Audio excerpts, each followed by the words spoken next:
We will now start the regular press conference by Foreign Minister Hayashi.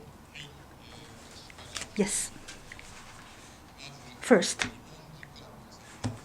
at the G7 summit meeting held last night, Japan time, Prime Minister Kishida shared grave concerns with G7 leaders on the humanitarian situation in Ukraine and announced that additional $100 million of humanitarian assistance will be provided to Ukraine and neighboring countries. This newly announced additional emergency humanitarian assistance is similar to the previously decided 100 million assistance and will be provided to Ukraine and the neighboring countries through UNHCR, UNICEF, WFP, ICRC, and other international organizations, as well as Japanese NGOs. It will go towards provision of highly needed health and medical services and distribution of food to displaced persons, as well as assistance to Moldova, which is experiencing serious impact on its economy by accepting a large number of refugees, and also to respond to food security concerns that the international community has. Japan is now urgently coordinating with international organizations and Japanese NGOs to work on the details. Prime Minister Kishida, in order to support the Ukrainian economy, announced that $100 million of loans in the form of co-financing with the World Bank will be provided expeditiously. At the Japan-Ukraine leaders' telephone conference held on February 15th, Prime Minister Kishida expressed to President Zelensky that Japan is prepared to provide at least $100 million size emergency loans to Ukraine. And after consultation with the World Bank, it was decided that it will be provided in the form of co-financing to the development policy loan by the World Bank to Ukraine. Also, to assist displaced persons staying in neighboring countries, the Prime Minister explained that Japan is considering cooperations in supplies as well as personnel contribution in the areas of medical and health. The Japanese government and the hearts of the Japanese people are with Ukraine. Japan will continue to coordinate with G7 and the international community to provide assistance by standing with the people of Ukraine. Next, today, as of 1st of April, it was decided to appoint Mr. Tanaka Akihiko as the president of JICA, and also to reappoint the incumbent, Mr. Umemoto Kazuyoshi, as the president of Japan Foundation. Mr. Tanaka of JICA have the experience and deep knowledge of the development cooperations, as well as capable of building relationship with the foreign top leaders.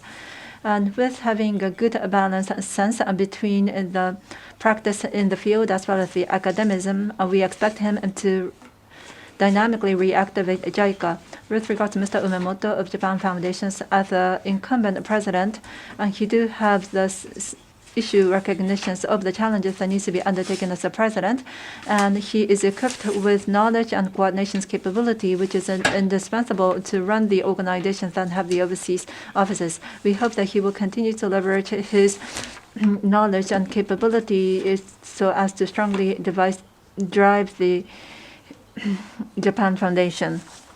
We now take questions. If you have a question, please raise your hand, and if you're designated, please step up to the microphone, state your name and affiliation. Please.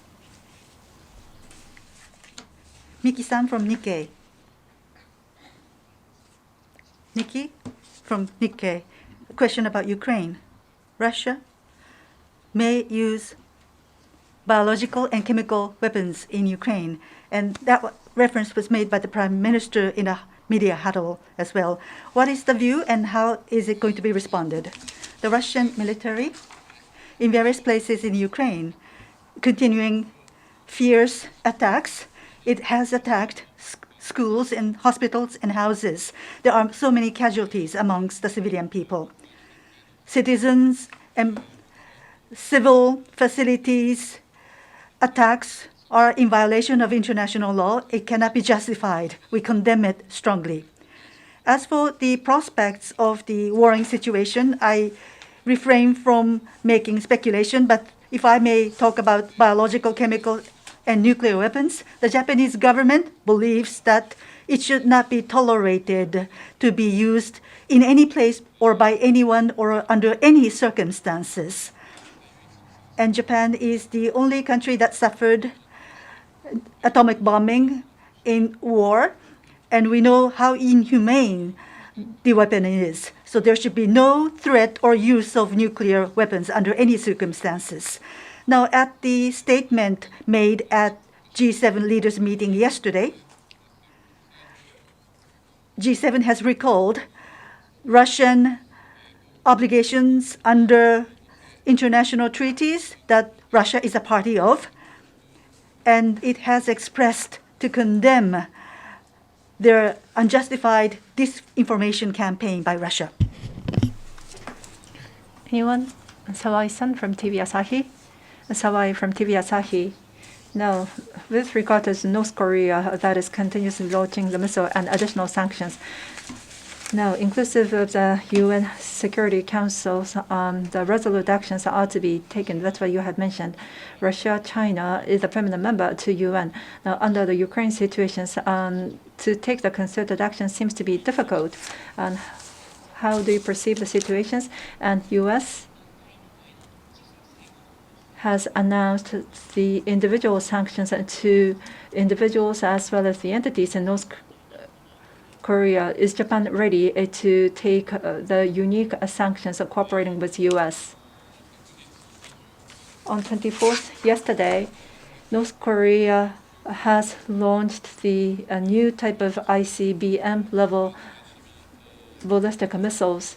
Now, following the ICBM level ballistic missiles, which was launched the other day, North Korea is continuing with the provocative act, and it landed within Japan's EEZ. This poses the important threat and imminent threat to the national security of Japan, as well as this is a clear and serious challenge to the international community. This is outrageous act that cannot be tolerated. And inclusive of the launch of the ballistic missile, the series of North Korean act poses a threat to peace and stability of Japan regions and the international community. This is totally unacceptable. Now, this is violations into the related Security Council resolutions, and this is turning away from the international community. We strongly condemn their act, and through the embassy route in Beijing, we lodged a strong protest. As for the Japanese government, to respond to the North Korea, there are abductions, nuclear as well as the missiles. We have to resolve this on a comprehensive manner and to consider what will be the most effective measures. We've been considering on a continuous basis moving forward. Japan will continue to cooperate with ROK and the United States, while we also cooperate with the international community and to demand for the complete implementations of the National Security Council's resolutions, as well as to aim for the denuclearizations of North Korea. As to the point of the additional sanctions, inclusive of the possibility of imposing sanctions with U.S. and ROK, we will cooperate and further consider what to do. させていただきますが、ご質問のある方、ジャパンオリエントニュースの阿部張さんどうぞ。Thank you, Minister. Khaldoon Azhari, Panorama News, Army Japan. Does Japan believe that more sanctions are the only key policy to force Russia to stop the war and withdraw from Ukraine? Do you think a diplomatic approach by international support instead of the sanctions is maybe more workable solution to stop the war? Thank you. はい、ありがとうございます。 Thank you for the question. Aggression by Russia into Ukraine is an attempt to change the status quo by force. This is an act that shakes the foundation of international order. This is a clear violation of international law. It cannot be tolerated. We condemn it strongly. We need to stop this aggression as soon as possible. In order to have Russian forces to be withdrawn, we must work with G7 and the international community to apply strong sanction measures against Russia. And yesterday at the G7 leaders meeting, this point was once again confirmed. Under these recognitions, first, for revocation of most favored nation status we are now preparing to submit a bill to revise legislation, and 81 military groups are added to the export ban list, and oligarchs would also be added to the sanction list.